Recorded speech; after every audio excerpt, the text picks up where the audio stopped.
बिस्मिल्लाहिर्रहमानिर्रहीम। अस्सलाम वालेकुम दोस्तों, मैं फ़हीम अब्बास आपको खुशामदीद कहता हूँ न्यूज़ कैफ़े में, और उम्मीद करता हूँ कि आप सब खैरियत से और आज के दिन का एक अच्छा सा आगाज़ भी कर चुके हैं। आज के दिन के हवाले से लोग अलग अलग किस्म के ख़यालात के साथ दिन को शुरू कर चुके हैं। कुछ लोगों के लिए बहुत अहम दिन है और कुछ लोगों के लिए बिल्कुल बेकार दिन है, मगर खैर आज हमारा इस दिन के हवाले से बात करना ये टॉपिक नहीं है।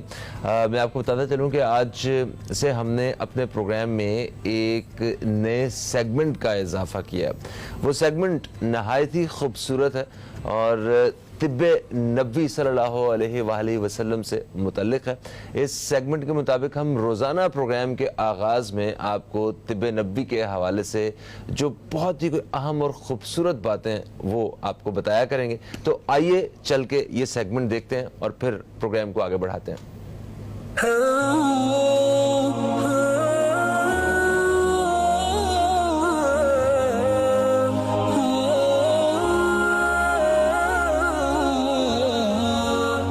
बहुत से लोगों को खुश्की की शिकायत होती है। सर्द मौसम में ज्यादातर लोगों के सर में खुश्की रहती है, लेकिन क्या आप जानते हैं कि सिर में खुश्की होने की कई वजूहात में से एक पानी ना पीना भी है।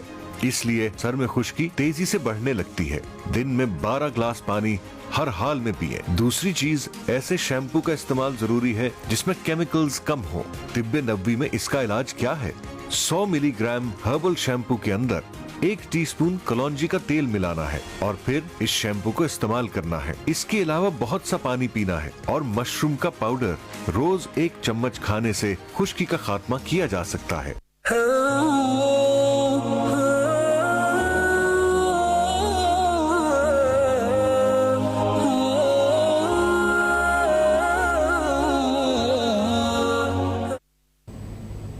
जी दोस्तों, इस सेगमेंट से कम से कम हमें ये तो फ़ायदा हुआ कि हमारे बालों में अगर खुश्की हो या सिकरी हो तो वो कैसे दूर की जा सकती है। और ये किसी एक शख्स का या सिर्फ चंद लोगों का मसला नहीं है, तकरीबन सबको ही इस मसले से गुजरना पड़ता है। जैसे ही मौसम थोड़ा सा सर्द होता है या खुश्क होता है तो हमारी जिल्द, हमारे बाल, वो उनमें खुश्की सी हो जाती है। तो खैर, इस तरह की बहुत सारी जो बड़ी मुफीद बातें हैं वो आपको हमारे इस सेगमेंट के ज़रिए रोज़ाना की बुनियाद पे वो आपको देखने में मिला करेंगी प्रोग्राम के आगाज़ पे। आगे बढ़ते हैं। आपको बताता चलूँ कि आज का जो प्रोग्राम है हमारा, इसमें हमारे साथ ताउन किया है मलका मसाला बनाने वालों ने, और इनका पैगाम भी है वो आप दोस्तों के साथ मैं शेयर करता हूँ। कहते हैं, मलका मसाला पाकिस्तान में अपनी नोयत का पहला ब्रांड है जिसने अपनी रेसिपी मसालों में आम नमक की बजाय 100% कुदरती और 3 बार साफ किया गया वाइटल हिमालयन पिंक सॉल्ट शामिल किया है, क्योंकि मलका मसाले जायके के साथ साथ अपने कस्टमर्स की सेहत को भी अव्वलीन तरजीह करार देते हैं। तो अब आते हैं हम अपने मौजू की जानिब। मौजू जो है हमारा आज का वो मौजूदा सियासी गर्मा गर्मी है। मौसम की तब्दीली तो हम हमेशा प्रोग्राम में उसका जिक्र करते हैं। ये जो सियासी मौसम की तब्दीली है ना, ये रोज़ाना कुछ ना कुछ जो है ना नया बदलाव लेके आ रही होती है। तो इस वक्त जो मौजूदा सियासी सूरत हाल है उसमें एक पाकिस्तान डेमोक्रेटिक मूवमेंट की जानिब से तहरीके अदम एतमाद का ऐलान जो किया गया है और सारी जमातें बाहर निकलने का इरादा कर रही हैं, अपोजिशन की सारी जमातें, कि वो हुकूमत के ख़िलाफ़ जो है वो एहतजाज करें। और इनका कहना है कि ये जो एहतजाज हैं, ये अदम एतमाद है, ये सिर्फ़ अवामी मफाद में। और भी बहुत सारे दावे हैं हुकूमत के भी इस हवाले से अपनी स्टेटमेंट्स हैं कि वो क्यों किया जा रहा है। अपोजिशन जो है उनके अपने ख़यालात हैं। आज हम इन दोनों के विचार जो है वो जानेंगे अपने एक मेहमान से। हमारे साथ जो मेहमान हैं, आप कॉलम निगार हैं, आप तज्ज़ियाकार हैं, जनाब राव इमरान सुलेमान साहब, आपको खुश आमदीद। अस्सलाम वालेकुम, कैसे हैं आप? कैसे हैं आप भाईजान? अल्लाह का शुक्र है सर, आप सुनाएं। बेहतरीन, ज़बरदस्त। इमरान भाई, ये बताएं कि ये जो पीडीएम है एक दफ़ा फिर से मुतहर्रिक हो गई है, और ये जब से नई गवर्नमेंट आई थी तब से वक्फे से जो है ना ये अपनी पूरी कोशिशें कर रहे हैं। सबको इकट्ठा भी किया इन्होंने, इकट्ठे होकर बड़े फैसले भी किए, दावे भी किए। अभी तक अपने उस मकसद में जिसको लेके ये निकले थे ये फेल चल रहे हैं। ये दोबारा से इन्होंने हिम्मत कमर बांधी है और मैदान में निकले हैं। अब बताएं कि ये जो तहरीक अदम एतमाद है ये इस वक्त क्या है, इसकी क्या अहमियत है हमारे सियासी माहौल में? हाँ जी, बिस्मिल्लाहिर्रहमानिर्रहीम जी। बिल्कुल जो आपने शुरू में गुफ्तगू की, पहले तो मैं उसका जवाब दे दूँ कि ये हुकूमत की बदकिस्मती रही है कि उन्हें रोज़ अव्वल से ही जो हालात मिले हैं वो इस कदर साजगार नहीं था कि हुकूमत को आसान तरीके से चलाया जा सके, जिसकी वजह से उनको बहुत से ऐसे मुश्किल फ़ैसले भी करने पड़े। बिल्कुल ठीक है। जिसमें महंगाई का जो तूफ़ान आज बरपा है वो आवाम को फेस करना पड़ रहा है। और दूसरी तरफ खुशकिस्मती जो हुकूमत की रही है वो ये है कि इनको एक नाकारा, नहायत ही नाकारा किस्म की अपोजिशन मिली है, जिसका जिक्र आप कर रहे हैं। इन अपोजिशन की मुख्तलिफ जमातों का जो गठजोड़ है, मुख्तलिफ जमातें हैं, इनके अपने अपने ज़ाती मफादात हैं, इनकी वजह से ये इकट्ठे नहीं हो पाए। सही। हुकूमत को घर भेजने का जो फार्मूला है वो इनके पास शुरू दिन से ही है, लेकिन ये मुख्तलिफ मुकदमात में घिरे हुए, माजी के अंदर लूट मार और करप्शन की दास्तानें रकम की है इन लोगों ने। हर हुकूमत ने कोई फैसला एक अच्छा किया था, उनके शहजाद अकबर साहब एहतसाब के वज़ीर थे, जो उन्होंने कुछ ऐसे मुकदमात इन पर डाले जो कि हर हुकूमत डालती आई है, जो आपस में अपोजिशन के जमात हुकूमत के ख़िलाफ़ हैं। माजी में अगर इनका दौर हम उठाकर देखें तो इन्होंने एक दूसरे पर मुकदमात किए। नवाज शरीफ ने बेनज़ीर पे किए, बेनज़ीर ने नवाज शरीफ पर मुकदमात किए, तो ये सिलसिला चला आया। बल्कि सजाएं भी दिलवाई हैं इन्होंने तो।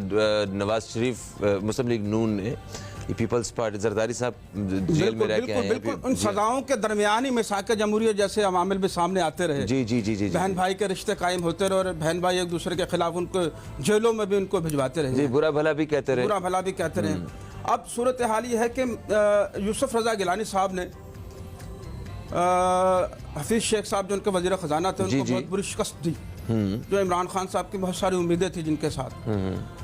तो उसके बाद इमरान खान साहब को महसूस हुआ कि उन्हें वोट ऑफ कॉन्फिडेंस का एक दफ़ा आजमाइश से गुजरना पड़ेगा। सही। तो उन्होंने उन सब जमातों को बुलाया और ये पहली बार ऐसा हुआ था कि एक वज़ीर आज़म खुद चाह रहा था कि मैं देखना चाहता हूँ कि मेरे साथ कौन खड़ा और कौन नहीं। तो उस वक्त उनको 178 वोट मिले थे। ठीक है। एक आजमाइश थी जो उन्होंने खुद ही अपने ऊपर डाली थी और खुद ही निकल कर दिखा दिया, जिसमें अपोजिशन का कोई किरदार नहीं था। लेकिन माजी में अगर हम देखें तो ये कोशिशें 3 मरतबा ये कोशिश हो चुकी है। एक तो प्राइम मिनिस्टर साहब ने अपनी अब की थी, और 2 कोशिशें ये थी कि एक 1989 में मोहतरमा बेनज़ीर के ख़िलाफ़ हुई, जिसमें ये 3 वोटों से मोहतरमा को जो थी वो रिहाई मिली थी अदम काम से। इसके अंदर ये हुआ था कि नवाज शरीफ साहब पंजाब के वज़ीर आला थे और उन्होंने भरपूर कोशिश की थी इस मामले में, लेकिन कहा यह जाता है कि उस वक्त एक गुलाम मुस्तफ़ा जतोई साहब या कोई ऐसे थे कि वो प्राइम मिनिस्टर बन जाते अगर नवाज शरीफ थोड़ी सी और कोशिश कर लेते, लेकिन वो नाकाम हुई। हुकूमत को उस वक्त तो फ़ायदा हुआ, लेकिन इस वोट ऑफ नो कॉन्फिडेंस का जो नुकसान था वो इलेक्शन में बेनज़ीर साहिबा को उठाना पड़ा, और जो बुरी तरीके से शिकस्त का सामना रहा है। अगर हम ये कहते हैं कि हुकूमत के पास अददी अक्सरियत जो है वो पूरी है इस बार भी, लेकिन मैं बताता चलूँ कि 2006 में भी शौकत अजीज़ साहब के ख़िलाफ़ ये तहरीक आई थी जो कि नाकाम हुई। अब जो वज़ीर आज़म साहब इमरान खान साहब के ख़िलाफ़ जो ये तहरीक लेके आ रहे हैं, अगर इसमें अपोजिशन नाकाम हो भी जाती है तो जो हुकूमत में महंगाई का तूफ़ान है इस वक्त, जो रोज़ बरोज़ अब 13 रुपये का पेट्रोल जो है, कल परसों फिर आप ये खुशखबरी सुनेंगे, पूरी कौम सुनेगी ये, तो इस पर अमल दरामद हो गया। 6 रुपये का पेट्रोल जब प्राइम मिनिस्टर साहब ने ये कहकर अभी हफ्ता पहले कि नहीं अवाम इसका बोझ नहीं उठा सकती, तो 6 रोज़ में अवाम माशाल्लाह सब इस कदर अपने वसाइल और मसाइल से निकल गई है कि वो अब 6 तो क्या 13 रुपये का भी बोझ बर्दाश्त कर लेगी। तो अब सूरत हाल ये है कि अवाम भी चाहती है कि मौजूदा हुकूमत का जाना है वो ज़रूरी है, लेकिन इसके लिए अवाम के पास चॉइस भी कोई नहीं है। अगर इमरान खान साहब को भेजते तो वही लुटेरे सामने नजर आते जो माजी में लोट खुसोट में इनके। और अभी तो देखें, अभी ये एक अपोजिशन में होने की वजह से या एक जो मूवमेंट शुरू की हुई है पाकिस्तान डेमोक्रेटिक मूवमेंट, अभी तो इसकी वजह से सब मुत्तहिद नजर आ रहे हैं। एक लम्हे के लिए सोचें कि ये वक्त पूरा हो गया या जैसे भी इलेक्शंस दोबारा से शुरू होते हैं तो तब भी ये इकट्ठे होंगे सारे, इनके अपने अपने उम्मीदवार तो नहीं होंगे ना? ये बड़ा ज़बरदस्त सवाल है। यही तो वजह है कि जो शुरू में हुकूमत के आयाम में ये तमाम सियासी जमातें इकट्ठी हुई थी तो उनका शराजा जो बिखरा, ये PDM जो आज जो लफ्ज़ लेके फिर रहे हैं ये उनका नाम नहीं है, ये बिलावल साहब का नाम रखा हुआ था, PDM का जो नाम था, लेकिन वही जमात जिसने इस नाम का रखा था इकट्ठ का, तो वो अलग हो गई। तो ये सारी सूरत हाल है कि जब इंतखाबात का वक्त आएगा सर, जब इंतखाबात का वक्त आएगा तो ये तमाम सियासी जमातें जब पहले तो पूछा जाए क्या ये किसी एक सिंबल के ऊपर इलेक्शन लड़ेंगे, इनका इंतखाबी निशान एक होगा। जाहिर बात है कि अभी तो मैं तहरीके अदम इस्तेकाम की बात करूं तो इसके अंदर अगर ये बात करें वज़ीर आज़म के खिलाफ अदम एतमाद जो आ रहा है, इसमें ये डायरेक्ट नहीं आ रहा है इनके ऊपर, पहले ये स्पीकर जो है इसके ऊपर आएगा, उसके बाद जो है स्पीकर के बाद वज़ीर आला पंजाब की तरफ आएंगे, ये फिर कहीं जाके प्राइम मिनिस्टर की तरफ आएंगे। ये इसके अंदर आसान काम नहीं है। वज़ीर आज़म को 342 के ऐवान के अंदर 172 वोटों की ज़रूरत है, जबकि 156 इनके अपने वोट हैं। अच्छा, 156 अपने वोट हैं। लेकिन ये जो इत्तेहादी जमातें जिसमें एमक्यूएम, काफली, जीडी और ये दूसरी जमातें जो बलोचिस्तान के साथ खड़ी है, उनका टोटल जो वोट है वो 22 है। इस तरह 178 वोट बनते हैं। अगर पीडीएम जो आपने फरमाया, अगर पीडीएम कामयाब हो जाती है इस मामले में और इत्तेहादी जमातें ये कह देती हैं कि हम हुकूमत के खिलाफ जाएंगे, अब हुकूमत ने हमारे मुतालबात पूरे नहीं किए, हुकूमत हमें वो चीज़ें वो वादे पूरे नहीं कर सकी जो उन्होंने हमने लाते वक्त इकट्ठा करते वक्त वादे किए थे, तो इसमें आदम एतमाद की भी ज़रूरत नहीं पड़ती, वैसे ही हुकूमत घर चली जाएगी। अच्छा, ये बताएं राव इमरान सुलेमान साहब कि ये सेम क्या वही तरीकाकार है जो मौजूदा हुकूमत ने उस वक्त अपनाया था जब ये अपोजिशन में थे? नहीं सर, ये आपकी बात शो ऑफ हैंड के ज़रिए है। इसमें जो हुकूमत के इमरान खान साहब के जो मानने वाले होंगे, चाहने वाले होंगे, वो खड़े होकर इस बात का इजहार करेंगे कि हम प्राइम मिनिस्टर के साथ हैं, और अपोजिशन के जो लोग होंगे जाहिर है वो बैठे रहेंगे। लेकिन ये वो तरीक़ाकार है, आइन में 63A के मुताबिक एक आइन है, उसके मुताबिक जो फ़िक़्ह है उसमें बताया जाता है कि अगर आपने हुकूमत के साथ खड़े हैं और उसकी ही वोट के ऊपर आप MNA MPA बनकर आए हैं, तो आप उस वक्त के वज़ीर आज़म के खिलाफ खड़े नहीं हो सकते। अच्छा, ठीक है, ओके। हाँ, तो हुकूमती लोगों को तो एक साथ मिलाया नहीं जा सकता, लेकिन इत्तेहादियों को तोड़कर हुकूमत गिराई जा सकती है। अच्छा, जो इत्तेहादी इस तरह अभी इन्होंने राब्ते बहाल करने की कोशिश भी की है पीटीएम वालों ने। जी हाँ, अब शुजात हुसैन साहब से मुलाकात, शहबाज शरीफ साहब की, ये बड़ी एक दिलचस्प मुलाकात थी कि ये अचानक से ये दो जो मतलब एक अरसे से इनके ताल्लुकात नहीं थे। बिल्कुल, वो मैं मुलाकात के बारे में बताता चलूँ कि इस वक्त मुस्लिम लीग दो धड़ों में बटी हुई थी कल तक, मुलाकात से पहले। उसमें साद रफीक साहब जो थे वो चौधरी बरादरान के बहुत करीबी माने जाते हैं और हमेशा से ही इनके मेल मिलाप के लिए मशहूर हैं। लेकिन वो पहले इस आजमाइशों से गुजर चुके हैं और कोशिश ये की थी कि किसी तरीके से नून लीग को और काफ लीग को दोबारा से इकट्ठा कर दिया जाए बुज़दार के खिलाफ। ठीक है, लेकिन दरअसल बात यह है इक़्तिदार के जंग दो खानदानों में, किसी ज़माने में चौधरी बरादरान और शरीफ बरादरान का जो मेल मिलाप था वो घरेलू ताल्लुक रखता था। लेकिन जब मुशर्रफ का दौर आया और प्राइम मिनिस्टर वज़ीर आला बने परवेज़ इलाही साहब, उसके बाद जो है ना माहौल चेंज हो गया। जाहिर है इक़्तिदार की जंग है, परवेज़ इलाही भी अब किसी से कम नहीं है, ये घराना भी माशाल्लाह से इक़्तिदार में है और हमेशा रहेगा, क्योंकि ये वो स्टेपनी चीज़ें हैं जो हुकूमतों का सहारा देते हैं। तो अब मैं समझता हूँ कि MQM भी जाहिर है कि हुकूमत का खात्मा करीब है। MQM की जो सियासत आप माजी में उठा कर देख लें, काफ लीग को भी देख लें, तो ये हमेशा से ही मफाद परस्ती की सियासत करती आई है और हुकूमतों को उस वक्त साथ दिया जब उनको ज़रूरत होती है। अब जाहिर है कि अगर आप मेरे से ये बात करें कि हुकूमत अदम एतमाद की बात करें, तो हुकूमत तो खुद भी ये चाहती है कि अदम एतमाद हो। मुझे बताइए कि इन 4 सालों में आपको क्या मिला, मुझे क्या मिला, आवाम किस हाल में है, तो सियासी शहादत के लिए कोई तो हरबा चाहिए। बिल्कुल सही है, इस पर बात करते हैं कि हुकूमत की आखिर वो कौन सी कमज़ोरियाँ हैं जिसकी वजह से अपोजिशन मतलब इस नहज तक आ गई कि सारी जो अपोजिशन जमातें हैं वो सड़कों पे निकलने को तैयार हैं आवाम की मदद लेके। आखिर ऐसा क्या हो गया, इस पे भी बात करेंगे हम। एक छोटा सा वक्फे के बाद आपकी खिदमत में दोबारा हाजिर हो रहे हैं। कहीं मत जाइए, न्यूज़ कैफ़े देखते रहिए, अब तक देखते रहिए।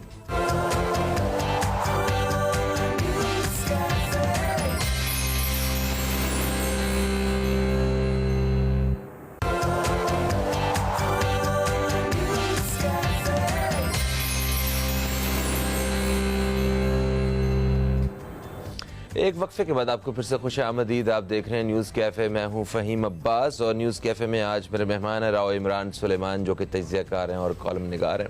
आपसे बात हो रही है इस वक्त जो जो पाकिस्तान डेमोक्रेटिक मूवमेंट के नाम से PDM जो है वो एक बार फिर से मुतहरिक है और हुकूमत के ख़िलाफ़ तहरीक अदम एतमाद का ऐलान भी कर चुकी है। इस हवाले से हम बात कर रहे हैं। अच्छा इमरान साहब, वक्फे से पहले हमने ये मुख्तलिफ़ पहलुओं पर रोशनी डाली कि क्यों ये लोग ये लोग इस वक्त जो है ना वो किस इरादे के साथ बाहर निकले हुए हैं। तो हुकूमत को इसका क्या नुकसान हो सकता है? क्या वाकई ये पहले की निस्बत कुछ मुख्तलिफ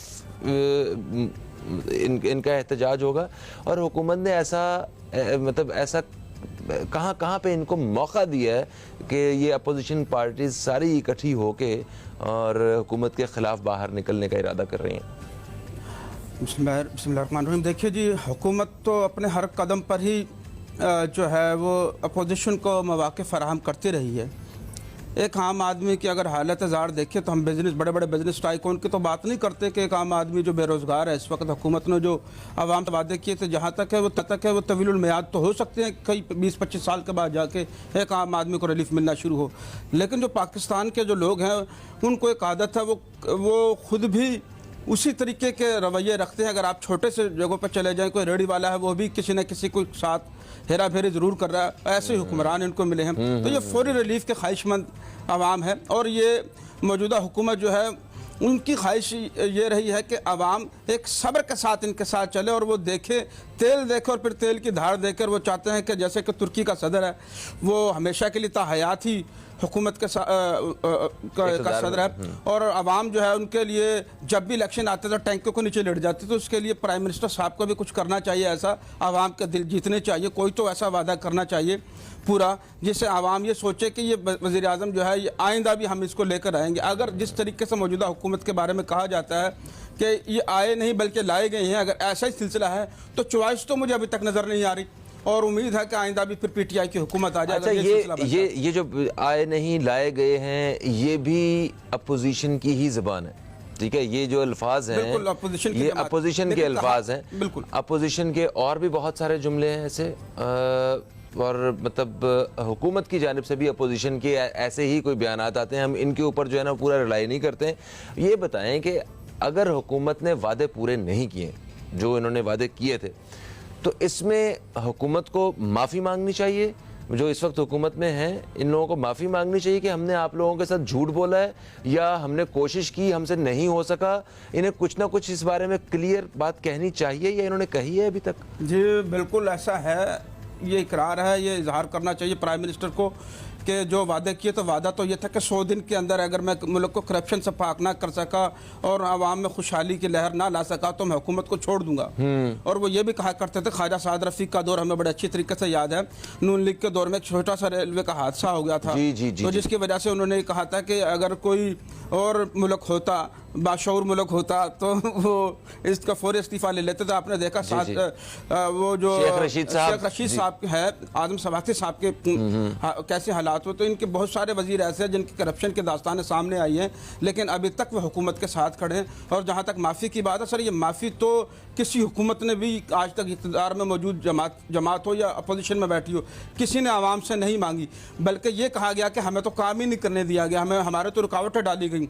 अभी तक 4 साल गुजर गए हैं तो आप ज़रा गौर करें कि जो भी मुश्किलात और परेशानी आती हैं वो साबका हुकूमतों के खाते में डालकर बरी ज़िम्मा होने की कोशिश की जाती है। माफ़ी का सवाल तो यह है कि करें मैं गलती करूंगा और आप पर इल्ज़ाम लगा दूंगा तो ये माफ़ी तो ना हुई ना, तो फिर तो मैं ये कह दूंगा ये तो इन्होंने किया था, मैं तो चल रहा था रास्ते में, रुकावटें इन्होंने डाली है, ये तो हम जहेज़ में लेकर आए थे सारी परेशानियाँ, ये तो उनका किया हुआ, तो आपने भी तो कुछ किया होगा, वही ज़रा दिखा दें। वज़ीर आज़म साहब ने भी फिरदौस आशिक अवान जैसे लोगों को पंजाब में लेकर आए, वफाक से उठाकर सूबाई हुकूमत में लेकर आए। बुनियादी मकसद ये था कि जो हम अच्छे काम कर रहे हैं उसको उजागर किया जाए, आवाम तक पहुँचाया जाए। लेकिन हुकूमत के जो तर्जमानों का जो इजलास आज भी होने जा रहा है उसमें मैं प्राइम मिनिस्टर को कहूँगा कि उनको ये कहें कि जो आपने अच्छे काम किए हैं वो आवाम तक बताएं कि हम क्या कर रहे हैं, बजाय इस काम के करने के आप मरीम नवाज़ को लेकर बैठ जाते हैं, मौलाना फजलुर रहमान को लेकर बैठ जाते हैं। आप बताएं आप अरबों रुपए के मंसूबे लगा रहे हैं, कहाँ कहाँ लगा रहे हैं, आवाम को कब जाकर इनका फ़वाइद हासिल होंगे, ये तो आप बताने से रहे। आप हापा कुटने का किरदार अदा कर रहे हैं, मोहल्लों में ख़वातीन की तरह आपस में लड़ना शुरू कर देते हैं। आवाम इस मसले में इससे दो चार है, आवाम को इन लोगों से कुछ नहीं लेना, आवाम को तो ये भी नहीं चाहिए कि आमरीत और जमहूरियत, उनको तो ये भी नहीं पता ये किस बला का नाम है। आवाम तो 2 वक्त की रोटी मांगती है, सर पर छत मांगती है, जो कि इस वक्त फिलहाल अगर देखा जाए तो आवाम इनसे महरूम होती चली जा रही है। तो सूरत हाल तो वाजिया है। हाँ, ये बात आपने सच की है। आवाम को तो मतलब बहुत एक बड़ी तादाद ऐसी होगी जिनको ये भी नहीं पता कि काबीना क्या होती है, जिनको ये भी नहीं पता कि कितने मेंबर्स होते हैं, असेंबली कौन है, ईवान क्या है। जी जी बिल्कुल नहीं मालूम उन्हें सिर्फ ये मालूम है कि इमरान खान आएगा। तो ये मैं कुछ अर्सा पहले की बात कर रहा हूँ, इमरान खान आएगा हमें नौकरी मिल जाएगी, कम से कम नौकरियों वाले मसले हल हो जाएंगे, हमारा अपना घर हो जाएगा ना। मतलब ये वो वादे थे जो इन्होंने किए। हमारे बच्चों को तालीम मिल जाएगी, हमारे गरीब हम जो गरीब लोग हैं, हमारे बच्चे अमीर के बच्चों जैसी तालीम हासिल कर लेंगे, हमें सेहत की सहूलतें मिल जाएंगी। यही वो वादे थे। अगर ये वादे इन्होंने किए तो इनका होमवर्क कंप्लीट नहीं था, सिर्फ ज़बानी कलामी ये बातें की थी। अगर ये बातें ऐसी ही थी तो मेरा ख्याल है कि इन्हें माफ़ी मांगनी चाहिए, सॉरी करनी चाहिए। बिल्कुल माफ़ी मांगनी चाहिए। लेकिन मैं एक बात बताता चलूँ कि हुकूमत के कुछ तर्जमान है जो प्राइम मिनिस्टर साहब के बारे में कुछ ऐसी बातें करते हैं कि ये एक सिपाही और सारे चोर इकट्ठे हो गए जिसको देखकर। तो लेकिन मैं ये कहना चाहता हूँ कि वज़ीर आज़म साहब के अगर आप समझाते हैं कि आप तकरीब में जाकर ये कहें कि अगर महंगाई का इतना ही शोर है तो आप कहें कि फ़ला मुल्क में भी महंगाई हुई, पूरी दुनिया में महंगाई हो रही है और उन्होंने इतना महंगा कर दिया। हमने तो शुक्र मनाया कि हमने तो पेट्रोल इतना नहीं किया। लेकिन सवाल ये पैदा होता है उनकी कुव्वत ख़रीद कितनी है उन ममालिक की। एग्जैक्टली ये बड़ी अहम बात है। एक छोटा सा वक्फा आ गया, वक्फे के बाद इस पर बिल्कुल रोशनी डालिएगा। दोस्तों एक वक्फे के बाद आपसे मुलाकात हो रही, कहीं मत जाइए, न्यूज़ कैफे देखते रहिए, अब तक देखते रहिए।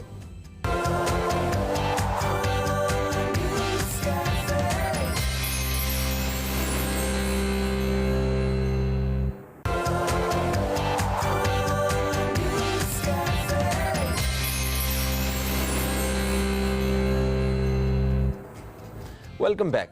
आप देख रहे हैं न्यूज़ कैफ़े, मैं हूं फ़हीम अब्बास। न्यूज़ कैफ़े में हमारे साथ हैं आज जनाब राव इमरान सुलेमान साहब, जो कि कॉलम निगार हैं, तज्ज़ियाकार हैं, और हम पीडीएम के इस वक्त दोबारा से मुतहरिक होने के हवाले से और उनका हुकूमत के ख़िलाफ़ तहरीक अदम एतमाद का ऐलान करने के हवाले से बात कर रहे हैं। वक्फे से पहले आप महंगाई से मुतल्लिक़ बात कर रहे थे। ठीक है, महंगाई में इजाफ़ा हुआ है और पूरी दुनिया में हुआ है, इस चीज़ को हम तस्लीम करते हैं। ठीक है, पाकिस्तान में मतलब अवाम परेशान है, कुछ कंट्रोल किया जा सकता होगा जो नहीं किया गया।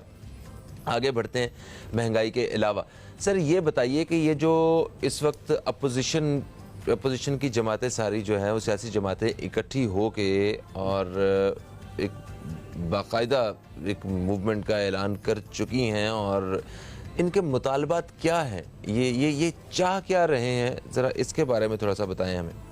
देखिए सर, अपोजिशन का कोई मुतालबा नहीं होता। अपोजिशन का एक दुख होता है, वो है इक़्तिदार से बाहर रहने का। अच्छा। और उस दुख को मौलाना फजलुर रहमान से ज़्यादा कोई नहीं जानता। समझ रहे, आज तो उनको और भी बहुत दुखी होने का दिन है कि उनको अपने घर से शिकस्त का सामना करना पड़ा। वो जो धूम मची हुई थी, तो वो पीटीआई ने एक दफ़ा फिर जो है ना वो पलटा खेला है। और लेकिन सूरत हाल ये है कि ये भी एक वक्ती और आर्जी चीज़ें हैं। अपोजिशन का कोई मुतालबा नहीं होता। अपोजिशन का मुतालबा यही होता है कि वो इक़्तिदार से बाहर क्यों है। सिंपल सी बात है कि वो चाहते हैं हुकूमत जाए और हम आए, लेकिन हुकूमत के साथ खड़े हुए जो इत्तेहादिया मुतालबात उनके होते हैं। आपके साथ मैं मिलने जा रहा हूँ, मुझे क्या देंगे आप, ये है मुतालबा। MQM के इक़्तिदार में शामिल होने से पहले 5 बड़े मुतालबात थे, उनमें सबसे बड़ा मुतालबा ये था। बाकी 4 को तो वो पूरा हो ना हो उनको परवाह नहीं है, ऐसे ही खाना पूरी करके आपस में कर देते हैं। हुकूमत में जा रहे हो, कोई 5 चीज़ें निकाल लो यार करें। लेकिन एक बड़ा मुतालबा जो हर एक की ज़बान पे था वो ये था कि जो उनके सील शुदा दफातर हैं, जो दफातर जो बंद कर दिए गए थे MQM के, वो खोले जाएं, जिस पर हुकूमत चाह कर भी नहीं खोल सकती, क्योंकि ये जिन्होंने बंद किए थे वो उनसे मुतालबा किया जाए। अगर हुकूमत के हाथ में होता तो कब के खोल देते वो। ठीक है, काफ लीग का जो मुतालबा है, काफ लीग आज अपना मुतालबा मनवाती है तो कल दूसरा मुतालबा आ जाता है। काफ लीग के 5 मुतालबात नहीं है।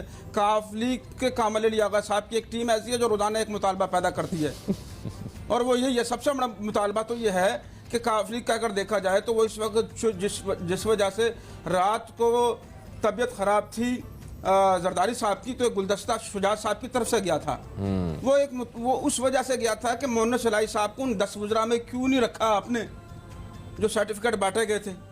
अच्छा, इसका मतलब ये था। गुस्सा था इस बात को, गुलदस्ता भिजवा दिया गया। हालांकि एक दिन की बीमारी थी, वो तो बेचारा एक काफी अरसे इधर कराची के हॉस्पिटल में था, तो उस वक्त तो कोई गुलदस्ता नहीं आया। आज ये किसको दिखाने के लिए भेजा गया? मुतालबा जो है काफ लीग भी इस वक्त अलहदगी का सोच रही है और MQM भी सोच रही है, और बुनियादी वजह यह है कि कोई जमात ये नहीं चाहती कि हुकूमत की जो सारी नाकिस कारकर्दगी है वो हम अपने सर पर ले लें।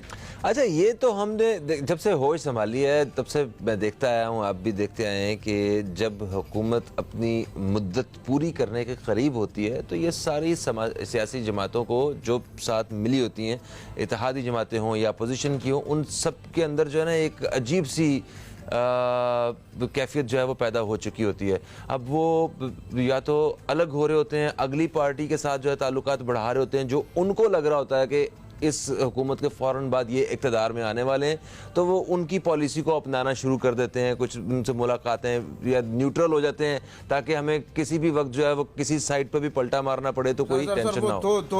दो तरीके होते हैं उसके। एक तो ये कि आप मुझे ये बताएं कि एक तो तरीक़ाकारी है कि अब आइंदा इंतखाबात होने जा रहे हैं तो उसकी तैयारी करनी है, और जाहिर है कि कोई भी हुकूमत हो, अभी तक जो भी हुकूमत आई है कारकर्दगी किसी की अच्छी नहीं हुई। हमेशा हम पिछली हुकूमतों को याद करते हैं। दूसरा तरीक़ाकार यह है कि अब आवाम में वापस जाना हमने, अब आवाम में किस मुँह से वापस जाए, ये बात। तो लिहाजा आखिरी 2.5-3 साल तो जब वो पूरे तरीके से अपने घर बार और इलेक्शन में लगाया गया पैसा वसूल कर लेते हैं जब, तो उसके बाद वो समझते हैं कि अब इतना पैसा हो चुका है और इतना इक़्तिदार के इतना प्रोटोकॉल का मज़ा ले लिया हमने, लिहाजा अब हमें ये 2.5-3 साल की मुद्दत को रखते हैं। हुकूमत हमेशा 5 साल के लिए आती है, लेकिन इत्तेहादी हमेशा ये सोचते हैं कि 2.5 से 3 साल का पीरियड रखें ताकि हम नाराज़ होकर आए कि भाई हमने आपके मुतालबात रखे तो उन्होंने पूरे नहीं किए, लिहाजा हम यहाँ से जा रहे हैं। अच्छा अच्छा अच्छा, तो ये आवाम में वापस जाने के लिए ये नहीं चाहते हैं कि PTI के साथ जो जूते या डंडों का सामना वो इत्तेहादियों को भी पड़े। तो इत्तेहादी सबसे वाहिद एक ऐसी कौम है इस हुकूमत के अंदर जो आराम से और बड़े सुकून के साथ वापस जा सकती है। ठीक है। अच्छा, इस जुमले के बारे में क्या कहेंगे? ये कहते हैं कि जो करेंगे मुल्की मफाद को सामने रख के करेंगे। ये कितने ये जो सगे लोग हैं ये कौन है, जरा ये बताएं जरा। ये जो फरमाइए। ये PDM की जानिब से ही है, तो मैंने कहा कि ये वाकई इतने सगे हैं मुल्क के साथ के मुल्की मफाद को सामने रख के ही सारा कुछ सगे तो इमरान खान साहब के अलावा जो उनके साथ खड़े हैं वो भी PDM के ही लोग हैं साहब का। सगा तो हुकूमत का कोई नहीं है। सगा तो ये है कि हमारे बच्चे तो मौजूदा पाकिस्तान है, इसके उन स्कूलों में पढ़ते हैं जहाँ पानी है न बिजली है। सगे इनके असल में वो है जिनके बच्चे बैनुल-अक़वामी सतह पर जाके पढ़ते हैं और हमारे खून पसीने की कमाई से जाके पढ़ रहे हैं। असल सगे तो उनके हुकूमत का कोई सगा नहीं होता, आवाम कुछ नहीं है। हमारा क्या हाल है ये हुकूमत को नहीं पता। हुकूमत का पेट इस वक्त भरा हुआ है, वो ये रजे हुए लोग हैं, इनको क्या लेना आवाम से, क्या हो रहा है, आवाम पर क्या गुजर रहा है। कोई माँ अपने 2 बच्चों को लेके नहर में छलांग लगा देती है, इस पर कुछ नहीं होता। हाँ, हुकूमत जब अपोजिशन में आएगी तो तब इनको एहसास होगा कि आवाम का क्या हाल है। उसकी बुनियादी वजह यह है कि ये छोटे छोटे पॉइंट से ये नोट करने पड़ते हैं कि आज हम किस चीज़ पर प्रेस कॉन्फ्रेंस करें, आज किस चीज़ पर बोले। इस वक्त वज़ीर आज़म साहब को यही नहीं परवाह। हुकूमत के बड़े बड़े अपोजिशन लीडर और दूसरे लोग इस वक्त अगर आप वज़ीर आज़म से मिलना चाहें तो वज़ीर आज़म के पास टाइम ही नहीं है मिलने के लिए। वो एक आम आदमी के बारे में क्या सोचेगा। हुकूमती वज़रा खुद नाला है। शाह महमूद कुरैशी साहब की वजह से उनको वज़ीर आज़म साहब को अक़वाम मुत्तहिदा में जो इज़्ज़त और पज़ीराई मिली पूरी दुनिया ने देखा। ज़ाहिर है कि वज़ारत ख़ारिजा का काम है ये ग्राउंड बनाना, और आज प्राइम मिनिस्टर साहब को बड़ी इज़्ज़त मिली इस चीज़ से, लेकिन उन्होंने उनको 10 मुशीरों में 10 वज़ीरों में नहीं रखा कि उनकी कारकर्दगी कम से कम 10वें नंबर पर ले आते। कम से कम 10 नहीं तो 11 बंदे बना लेते। यार 11 ऐसे हैं कि इनको हम ले आए। उनको इस काबिल नहीं समझा वज़ीर ख़ारिजा साहब को कि वो इधर लेकर आए। एक और उसकी वजूहत है, ये अंदर की बात है जिसमें यह कहा जाएगा कि जब हम अदम एतमाद की बात करें तो एक वज़ीर आज़म भी एक सामने आता है कि किसको लाया जाए। तो वो सबका घूम फिर कर सवाल शाह महमूद कुरैशी की तरफ आ जाता है। तो लिहाजा उनकी कारकर्दगी को जीरो करके दिखाना बड़ा ज़रूरी है।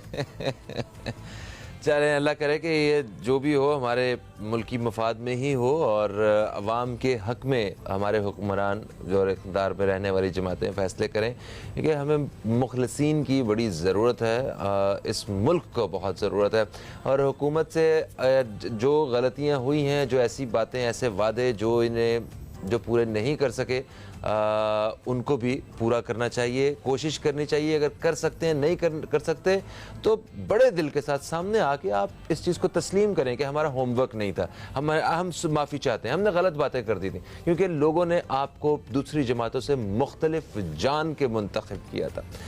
Thank you so much Rao साहब, आप तशरीफ़ लाए। दोस्तों, प्रोग्राम का वक्त अपने अख्ताम की तरफ आ गया है। फ़हीम अब्बास को, न्यूज़ कैफ़े की टीम को दें इजाज़त। आपसे इंशाअल्लाह कल फिर मुलाकात होगी। कल तक के लिए खुदा हाफ़िज़। पाकिस्तान जिंदाबाद।